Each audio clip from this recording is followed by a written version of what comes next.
Tous et bienvenue sur D8 dans Voyage au bout de la nuit. C'est un plaisir pour moi de vous retrouver pour...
Bonsoir à tous, bienvenue sur D8. C'est un plaisir pour moi d'être avec vous pour une nouvelle lecture ensemble dans Voyage au bout de la nuit.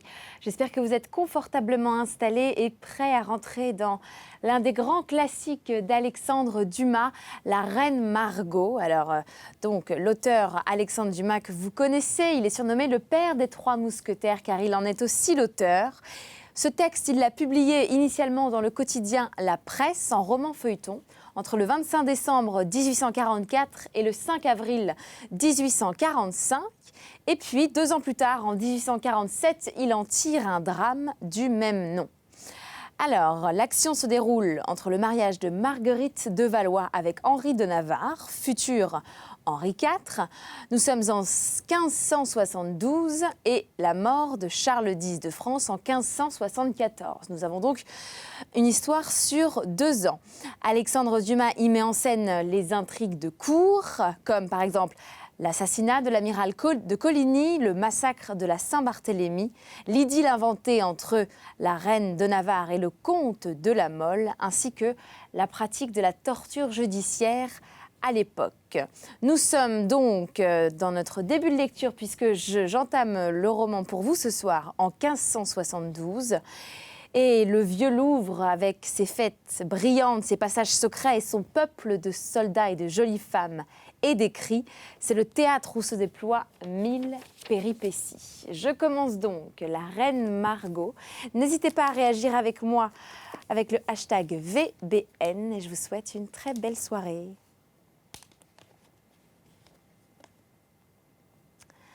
Chapitre 1. Le latin de Monsieur de Guise. Le lundi, 18e jour du mois d'août 1572, il y avait grande fête au Louvre. Les fenêtres de la vieille demeure royale, ordinairement si nombreuses, étaient ardemment éclairées. Les places et les rues attenantes, habituellement si solitaires dès que 9 heures sonnaient à Saint-Germain-l'Auxerrois, étaient, quoiqu'il fût minuit, encombrées de populaires. Tout ce concours menaçant, pressé, bruyant, ressemblait dans l'obscurité à une mer sombre et houleuse, dont chaque flot faisait une vague grondante. Cette mer, épandue sur le quai, où elle se dégorgeait par la rue des Fossés Saint-Germain et par la rue de la Strusse, venait battre de son flux le pied des murs du Louvre et de son reflux la base de l'hôtel de Bourbon qui s'élevait en face. Il y avait, malgré la fête royale, et même peut-être à ce peuple, il y avait quelque chose de menaçant, car il ne se doutait pas que cette solennité, à laquelle il assistait comme spectateur, n'était que le prélude d'une autre remise à huitaine, et à laquelle il serait convié et s'ébattrait de tout son cœur. La cour célébrait les noces de Madame Marguerite de Valois, fille du roi Henri II et sœur du roi Charles IV, avec Henri de Bourbon, roi de Navarre. En effet, le matin même, le cardinal de Bourbon avait uni les 2 époux avec le cérémonial usité pour les noces des filles de France sur un théâtre dressé à la porte de Notre-Dame. Ce mariage avait étonné tout le monde et avait fort donné à songer à quelques-uns qui voyaient plus clair que les autres. On comprenait peu le rapprochement de deux partis aussi haineux que l'était à cette heure de partis protestants et de partis catholiques. On se demandait comment le jeune prince de Condé pardonnerait au duc d'Anjou, frère du roi, la mort de son père assassiné à Jarnac par Montesquieu. On se demandait comment le jeune duc de Guise pardonnerait à l'amiral de Coligny la mort du sien assassiné à Orléans par Poltrot de Méré. Il y a plus. Jeanne de Navarre, la courageuse épouse du faible Antoine de Bourbon, qui avait amené son fils Henri aux royales fiançailles qui l'attendaient, était morte. Il y avait 2 mois à peine, et de singuliers bruits s'étaient répandus sur cette mort subite. Partout, on disait tout bas et en quelques lieux tout haut qu'un secret terrible avait été surpris par elle et que Catherine de Médicis, craignant la révélation de ce secret, l'avait empoisonnée avec des gants de senteur qui avaient été confectionnés par un nommé René, florentin fort habile dans ces sortes de matières. Ce bruit était d'autant plus répandu et confirmé qu'après la mort de cette grande reine sur la demande de son fils, 2 médecins, desquels était le fameux Ambroise Paré, avaient été autorisés à ouvrir et à étudier le corps, mais non sans le cerveau. Or, comme c'était par l'odorat qu'avait été empoisonnée Jeanne de Navarre, c'était le cerveau, seule partie du corps exclue de l'autopsie, qui devait offrir les traces du crime. Nous disons crime car personne ne doutait qu'un crime n'eût été commis. Ce n'était pas tout. Le roi Charles, particulièrement, avait mis à ce mariage, qui non seulement rétablissait la paix dans son royaume, mais encore attirait à Paris les principaux huguenots de France, une persistance qui ressemblait à de l'entêtement. Comme les 2 fiancés appartenaient l'un à la religion catholique, l'autre à la religion réformée, on avait été obligé de s'adresser pour la dispense à Grégoire XIII, qui tenait alors le siège de Rome. La dispense tardait, et ce retard inquiétait fort la feu reine de Navarre. Elle avait un jour exprimé à Charles IX ses craintes que cette dispense n'arrivât point, ce à quoi le roi avait répondu « N'ayez souci, ma bonne tante, je vous honore plus que le pape, et aime plus ma sœur que je ne le crains. Je ne suis pas huguenot, mais je ne suis pas sot non plus. Et si monsieur le pape fait trop la bête, je prendrai moi-même Margot par la main et je la mènerai épouser votre fils en pleine prêche. » Ces paroles s'étaient répandues du Louvre dans la ville, et tout en réjouissant fort les huguenots, avaient considérablement donné à penser aux catholiques qui se demandaient tout bas si le roi les trahissait réellement ou bien ne jouait pas quelque comédie qui aurait un beau matin ou un beau soir son dénouement inattendu. C'était vis-à-vis de l'amiral de Coligny, qui depuis 5 ou 6 ans faisait une guerre acharnée au roi, que la conduite de Charles IX paraissait inexplicable. Après avoir mis sa tête à prix à 150 000 écus d'or, le roi ne jurait plus que par lui, l'appelant son père et déclarant tout haut qu'il allait confier désormais à lui seul la conduite de la guerre. C'est au point que Catherine de Médicis elle-même, qui jusqu'alors avait réglé les actions, les volontés et jusqu'au désir du jeune prince, paraissait commencer à s'inquiéter tout de bon. Et ce n'était pas sans sujet car, dans un moment d'épanchement, Charles IX avait dit à l'amiral à propos de la guerre de Flandre « Mon père, il y a encore une chose en ceci à laquelle il faut bien prendre garde. C'est que la reine-mère, qui veut mettre le nez partout comme vous savez, ne connaisse rien de cette entreprise. Que nous la tenions si secrète qu'elle n'y voit goutte car brouillonne comme je la connais. Elle nous gâterait tout. » Or, tout sage et expérimenté qu'il était, Coligny n'avait pu tenir secrète une si entière confiance. Et quoiqu'il fût arrivé à Paris avec de grands soupçons, Quoique à son départ de Châtillon, une paysanne se fût jetée à ses pieds en criant « Oh, monsieur, notre bon maître, n'allez pas à Paris, car si vous y allez, vous mourrez, vous et tous ceux qui iront avec vous. » Ses soupçons s'étaient peu à peu éteints dans son cœur et dans celui de Téligny, son gendre auquel le roi, de son côté, faisait de grandes amitiés, l'appelant son frère, comme il appelait l'amiral son père, et le tutoyant ainsi qu'il faisait pour ses meilleurs amis. Les Huguenots, à part quelques esprits chagrins et défiants, étaient donc entièrement rassurés. La mort de la reine de Navarre passait pour avoir été causée par une pleurésie, et les vastes salles du Louvre s'étaient emplies de tous ces braves protestants, auxquels le mariage de leur chef Henri promettait un retour de fortune bien inespéré.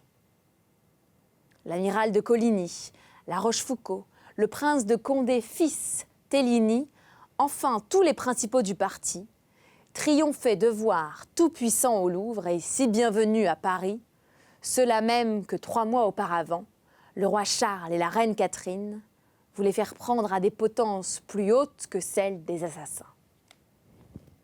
Il n'y avait que le maréchal de Montmorency que l'on cherchait vraiment parmi tous ses frères, car aucune promesse n'avait pu le séduire, aucun semblant n'avait pu le tromper, et il restait retiré en son château de l'Isle-Adam, donnant pour excuse de sa retraite le connétable Anne de Montmorency, tué d'un coup de pistolet par Robert Stuart à la bataille de Saint-Denis.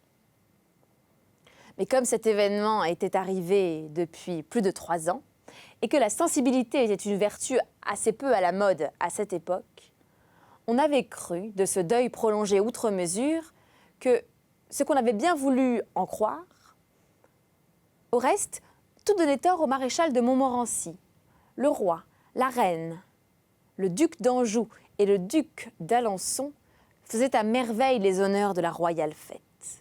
Le duc d'Anjou recevait des Huguenots eux-mêmes, des compliments bien mérités sur les 2 batailles de Jarnac et de Montcontour, qu'il avait gagnées avant d'avoir atteint l'âge de 18 ans, plus précoce en cela que n'avaient été César et Alexandre, auxquels on le comparait en donnant, bien entendu, l'infériorité aux vainqueurs d'Issus et de Pharsale.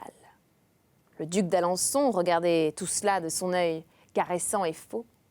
La reine Catherine rayonnait de joie et, toute confite en gracieuseté, complimentait le prince Henri de Condé sur son récent mariage avec Marie de Clèves. Enfin, messieurs de Guise, eux-mêmes, souriaient aux formidables ennemis de leur maison, et le duc de Mayenne discourait entre monsieur de Tavannes et l'amiral sur la prochaine guerre qu'il était plus que jamais question de déclarer à Philippe II. Au milieu de ces groupes, allait et venait, la tête légèrement inclinée et l'oreille ouverte à tous les propos, un jeune homme de 19 ans, l'œil fin, aux cheveux noirs, coupés très courts, aux sourcils épais, au nez recourbé, comme un bec d'aigle, au sourire narquois, à la moustache et à la barbe naissante. Ce jeune homme, qui s'était fait remarquer encore qu'au combat d'Arnay-le-Duc, où il avait bravement payé de sa personne, et qui recevait compliment sur compliment, était l'élève bien-aimé de Coligny et le héros du jour. 3 mois auparavant, c'est-à-dire à l'époque où sa mère vivait encore, on l'avait appelé le prince de Béarn. On l'appelait maintenant le roi de Navarre, en attendant qu'on l'appelât Henri IV. De temps en temps, un nuage sombre et rapide passait sur son front. Sans doute, il se rappelait qu'il y avait 2 mois à peine que sa mère était morte, et moins que personne, il doutait qu'elle ne fût morte empoisonnée. Mais le nuage était passager et disparaissait comme une ombre flottante, car ceux qui lui parlaient, ceux qui le félicitaient, ceux qui le coudoyaient étaient ceux-là même qui avaient assassiné la courageuse Jeanne d'Albret. À quelques pas du roi de Navarre, presque aussi pensif, presque aussi soucieux que le premier, affecté d'être joyeux et ouvert, le jeune duc de Guise causait avec Téligny. Plus heureux que le Béarnais, à 22 ans, sa renommée avait presque atteint celle de son père. Le grand François de Guise était un élégant seigneur de haute taille, au regard fier et orgueilleux, et doué de cette majesté naturelle qui faisait dire, quand il passait, que près de lui les autres princes paraissaient peuple. Tout jeune qu'il était, les catholiques voyaient en lui le chef de leur parti, comme les Huguenots voyaient le leur dans ce jeune Henri de Navarre, dont nous venons de tracer le portrait. Il avait d'abord porté le titre de prince de Joinville et avait fait au siège d'Orléans ses premières armes, sous son père qui était mort dans ses bras, en lui désignant l'amiral Coligny pour son assassin. Alors le jeune duc, comme Hannibal, avait fait un serment solennel. C'était de venger la mort de son père sur l'amiral et sur sa famille, et de poursuivre ceux de sa religion sans trêve ni relâche, ayant promis à Dieu d'être son ange exterminateur sur la terre, jusqu'au jour où le dernier hérétique serait exterminé. Ce n'était donc pas sans un profond étonnement qu'on voyait ce prince, ordinairement si fidèle à sa parole, tendre la main à ceux qu'il avait juré de tenir pour ses éternels ennemis, et causer familièrement avec le gendre de celui dont il avait promis la mort à son père mourant. Mais nous l'avons dit, cette soirée était celle des étonnements. En effet, avec cette connaissance de l'avenir qui manque heureusement aux hommes, avec cette faculté de lire dans les cœurs qui n'appartient malheureusement qu'à Dieu, l'observateur privilégié auquel il eût été donné d'assister à cette fête eût joui certainement du plus curieux spectacle que fournissent les annales, de la triste comédie humaine. Mais cet observateur, qui manquait aux galeries intérieures du Louvre, continuait dans la rue à regarder de ses yeux flamboyants et à gronder de sa voix menaçante cet observateur. C'était le peuple qui, avec son instinct merveilleusement aiguisé par la haine, suivait de loin les ombres de ses ennemis implacables et traduisait leurs impressions aussi nettement que peut le faire le curieux devant les fenêtres d'une salle de bal hermétiquement fermée. La musique enivre et règle le danseur, tandis que le curieux voit le mouvement seul et rit de ce pantin qui s'agite sans raison, car le curieux, lui, n'entend pas la musique. La musique qui enivrait les Huguenots, c'était la voix de leur orgueil. Ces lueurs qui passaient aux yeux des Parisiens au milieu de la nuit, c'étaient les éclairs de leur haine qui illuminaient l'avenir. Et cependant, tout continuait d'être riant à l'intérieur, et même un murmure plus doux et plus flatteur que jamais courait en ce moment par tout le Louvre, c'est que la jeune fiancée, après être allée déposer sa toilette d'apparat, son manteau traînant et son long voile, venait de rentrer dans la salle de bal, accompagnée de la belle duchesse de Nevers, sa meilleure amie, et menée par son frère Charles IX, qui la présentait aux principaux de ses hôtes. Cette fiancée, c'était la fille de Henri II, c'était la perle de la couronne de France, c'était Marguerite de Valois, que dans sa familière tendresse pour elle, le roi Charles IV n'appelait jamais que ma sœur Margot. Certes, jamais accueil si flatteur qu'il fût n'avait été mieux mérité que celui qu'on faisait en ce moment à la nouvelle reine de Navarre. Marguerite, à cette époque, avait 20 ans à peine, et déjà elle était l'objet des louanges de tous les poètes qui la comparaient les uns à l'aurore, les autres à Cythérée. C'était en effet la beauté sans rivale de cette cour où Catherine de Médicis avait réuni pour en faire ses sirènes les plus belles femmes qu'elle avait pu trouver. Elle avait les cheveux noirs, le teint brillant, l'œil voluptueux et voilé de longs cils, la bouche vermeille et fine, le cou élégant, la taille riche et souple. Et perdue dans une mule de satin, un pied d'enfant. Les Français qui la possédaient étaient fiers de voir éclore sur le sol une si magnifique fleur. Et les étrangers qui passaient par la France s'en retournaient éblouis de sa beauté. S'ils l'avaient vue seulement, étourdis de sa science, s'ils avaient causé en elle. C'est que Marguerite était non seulement la plus belle, mais encore la plus lettrée des femmes de son temps. Et l'on citait le mot d'un savant italien qui lui avait été présenté et qui, après avoir causé avec elle 1 heure en italien, en espagnol, en latin et en grec, l'avait quitté en disant dans son enthousiasme « Voir la cour sans voir Marguerite de Valois, c'est ne voir ni la France ni la cour. » Aussi, les harangues ne manquaient pas au roi Charles IX et à la reine de Navarre. On sait combien les Huguenots étaient arrangeurs. Force, allusion au passé, force, demande pour l'avenir furent adroitement glissées au roi, au milieu de ses harangues. Mais à toutes ces allusions, il répondait avec ses lèvres pâles et son sourire rusé.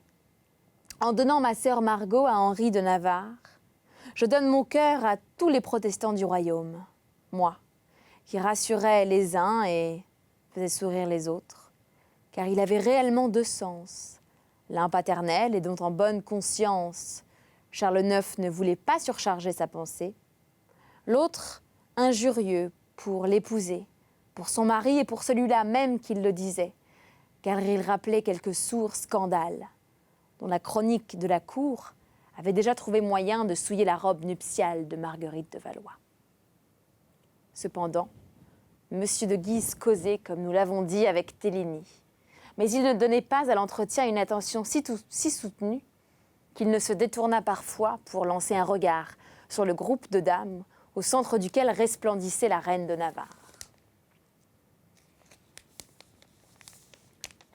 Si le regard de la princesse rencontrait alors celui du jeune duc, un nuage semblait obscurcir ce front charmant, autour duquel des étoiles de diamants formaient une tremblante auréole et quelques vagues dessins perçaient dans son attitude impatiente et agitée. La princesse Claude, sœur aînée de Marguerite, qui depuis quelques années déjà avait épousé le duc de Lorraine, avait remarqué cette inquiétude et elle s'approchait d'elle pour lui en demander la cause lorsque chacun s'écartant devant la reine-mère, qui s'avançait appuyée au bras du jeune prince de Condé, la princesse se trouva refoulée loin de sa sœur.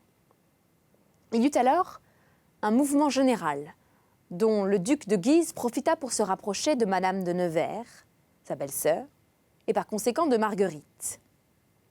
Madame de Lorraine, qui n'avait pas perdu la jeune reine des yeux, vit alors, au lieu de ce nuage qu'elle avait remarqué sur son front, une flamme ardente passer sur ses joues. Cependant, le duc s'approchait toujours, et quand il ne fut plus qu'à 2 pas de Marguerite, celle-ci, qui semblait plutôt le sentir que le voir, se retourna en faisant un effort violent pour donner à son visage le calme et l'insouciance. Alors le duc salua respectueusement et, tout en s'inclinant devant elle, murmura à demi-voix « Ipse atulli », ce qui voulait dire « Je l'ai apporté ou apporté moi-même ». Marguerite rendit sa révérence au jeune duc et, en se relevant, laissa tomber cette réponse « Noctu pro more », ce qui signifiait « cette nuit », comme d'habitude. Ces douces paroles, absorbées par l'énorme collet gaudronné de la princesse, comme par l'enroulement d'un porte-voix, ne furent entendues que de la personne à laquelle on les adressait. Mais si court qu'eût été le dialogue, sans doute il embrassait tout ce que les 2 jeunes gens avaient à se dire, car après cet échange de 2 mots contre 3, ils se séparèrent. Marguerite, le front plus rêveur, et le duc, le front plus radieux qu'avant, qu'ils se fussent rapprochés. Cette petite scène avait eu lieu sans que l'homme le plus intéressé à la remarquer eût paru y faire la moindre attention. Car de son côté, le roi de Navarre n'avait Dieu que pour une seule personne, qui rassemblait autour d'elle une cour presque aussi nombreuse que Marguerite de Valois. Cette personne était la belle Madame de Sauve. Charlotte de Beaune-Semblançay, petite fille du malheureux Semblançay et femme de Simon de Fize, baron de Sauve, était une des dames d'Atour de Catherine de Médicis et l'une des plus redoutables auxiliaires de cette reine, qui versait à ses ennemis le filtre de l'amour, quand elle n'osait leur verser le poison florentin. Petite blonde, tour à tour pétillante de vivacité ou languissante de mélancolie, toujours prête à l'amour et à l'intrigue, les deux grandes affaires qui depuis 50 ans occupaient la cour des 3 rois qui s'étaient succédés, femme dans toute l'exception du mot et dans tout le charme de la chose, depuis l'œil bleu languissant ou brillant de flamme jusqu'au petit mutin et cambré dans leur mule de velours, Madame de Sauve s'était, depuis quelques mois déjà, emparée de toutes les facultés du roi de Navarre, qui débutait alors que dans la carrière amoureuse comme dans la carrière politique, si bien que Marguerite de Navarre, beauté magnifique et royale, n'avait même plus trouvé l'admiration au fond du cœur de son époux. Et chose étrange, et qui étonnait tout le monde, même de la part de cette âme pleine de ténèbres et de mystères, c'est que Catherine de Médicis, tout en poursuivant son projet d'union entre sa fille et le roi de Navarre, n'avait pas discontinué de favoriser presque ouvertement les amours de celui-ci avec Madame de Sauve. Mais malgré cette aide puissante, et en dépit des mœurs faciles de l'époque, la belle Charlotte avait résisté jusque-là. Et de cette résistance inconnue, incroyable, inouïe, plus encore que de la beauté et de l'esprit de celle qui résistait, était née, dans le cœur de Béarnais, une passion qui, ne pouvant se satisfaire, s'était repliée sur elle-même et avait dévoré dans le cœur du jeune roi la timidité, l'orgueil, et jusqu'à cette insouciance, moitié philosophique, moitié paresseuse, qui faisait le fond de son caractère. Madame de Sauve venait d'entrer, depuis quelques minutes seulement, dans la salle de bal. Soit dépit, soit douleur, elle avait résolu d'abord de ne point assister au triomphe de sa rivale. Et sous le prétexte d'une indisposition, elle avait laissé son mari, secrétaire d'État depuis 5 ans, venir seul au Louvre. Mais en apercevant le baron de Sauve sans sa femme, Catherine de Médicis, s'était informée des causes qui tenaient sa bien-aimée Charlotte éloignée, et apprenant que ce n'était qu'une légère indisposition, elle lui avait écrit quelques mots d'appel auxquels la jeune femme s'était empressée d'obéir. Henri, tout attristé qu'il avait été d'abord de son absence, avait cependant respiré plus librement lorsqu'il avait vu Monsieur de Sauve entrer seul. Mais au moment où, ne s'attendant aucunement à cette apparition, il allait en soupirant se rapprocher de l'aimable créature qu'il était condamné, sinon à aimer, du moins à traiter en épouse.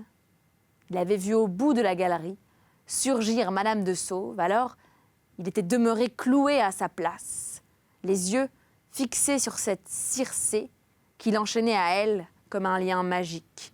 Et au lieu de continuer sa marche vers sa femme, par un mouvement d'hésitation qui tenait bien plus à l'étonnement qu'à la crainte, il s'avança vers Madame de Sauve.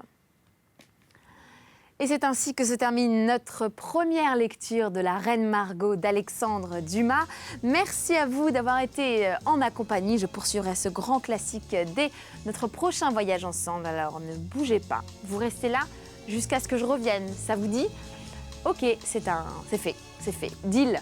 A tout de suite sur D8 ou à bientôt selon l'horaire. Vous savez à quel point l'émission varie pour notre plus grand plaisir. Au moins, il y a à chaque fois du suspense. En tout cas, on attend vos réactions avec le hashtag VBN. Merci à toute l'équipe technique de Voyage au bout de la nuit. Et je vous souhaite une très agréable journée sur notre chaîne. Une belle fin de nuit à tous. À bientôt.